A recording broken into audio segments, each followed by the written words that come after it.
Mijenjat ćemo i kada je u pitanju taktika, mijenjat ćemo i kada je u pitanju izbor igrača. Sutrašnji meč će predvoditi naš kapitan Petar Grbić koji se vraća iz povrede i Ivan Bulatović će igrati u špicu. To će biti izmjene u odnosu na prethodni meč. Što se tiče same utakmice, ono što je definitivno jeste da ćete vidjeti drugačiju budućnost. U prvom meču smo igrali defanzivno, cilj je bio da ne primimo gol, da pokušamo iz kontranapada da ih ugrozimo.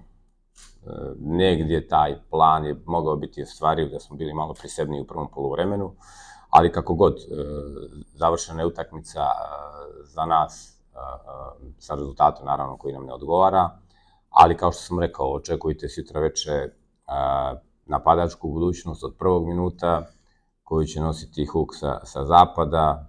Očekujte da budemo otvoreni i agresivni, naravno da će ti napadi biti kontrolisani, nećemo ići grlom u jagode, znamo gdje je protivnik opasan, odakle nam priti njihova najveća opasnost, to su Bruti i Hazrula, izuzetno brzi igrači kojima negdje odgovara taj stil igre koji ćemo mi sutra primijeniti, jer će vjerojatno imati malo prostora više, ali bez obzira na sve, nema potrebe da skrivamo taktiku iz prostog razloga što znamo šta nam je raditi sutra, igramo kod kuće pred svojim navijačima, razmišljamo pozitivno, razmišljamo da igramo za gol više i za rezultat koji će nas odvesti dalje.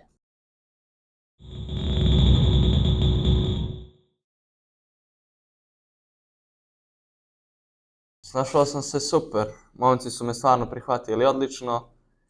Eto, nažalost, tu prvu utakmicu debitantsku moju smo izgubili, ali vjerujem da ćemo to sutra ispraviti i pobijediti ekipu Maleševe. U prvom poluvremenu na Kosovu smo stvarno izgledali dobro, stvarali smo šanse, imali smo 4-5 dobrih šansi, ali nažalost završnica je izostala u prvom poluvremenu. U drugom poluvremenu ekipa Maleševe je izašla malo agresivnije, imali su 2-3 šanse, jednu iskoristili i eto imaju gol prednosti u odnosu na utakmicu sutra. Mi ćemo sutra probati da odigramo agresivno, igramo pred našom publikom, nadam se da će biti 12 igrači i da ostvarimo naš cilj, a to je prolazak u drugo kolo.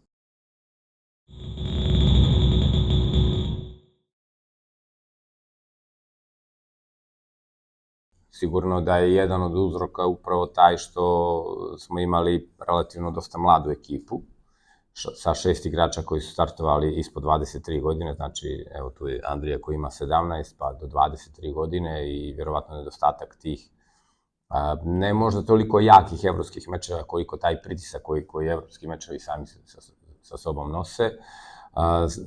Kasnije u drugom poluvremenu su ušli još 3 mlada igrača po 18 godina, sve su to negdje vjerovatno određeni parametri koji su uticali na lošije izdanje.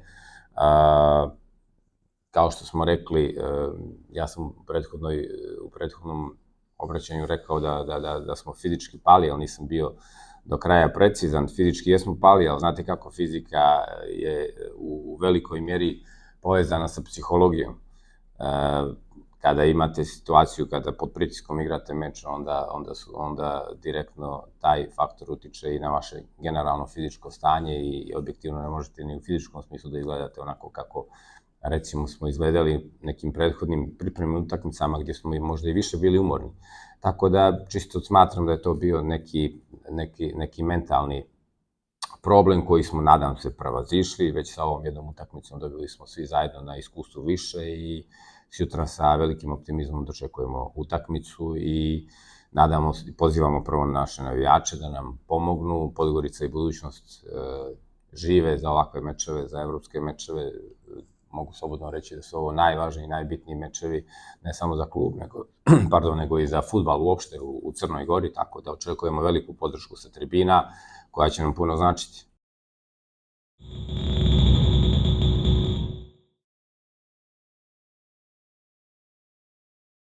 Nadamo se da će do sutra da teren bude u što boljem stanju.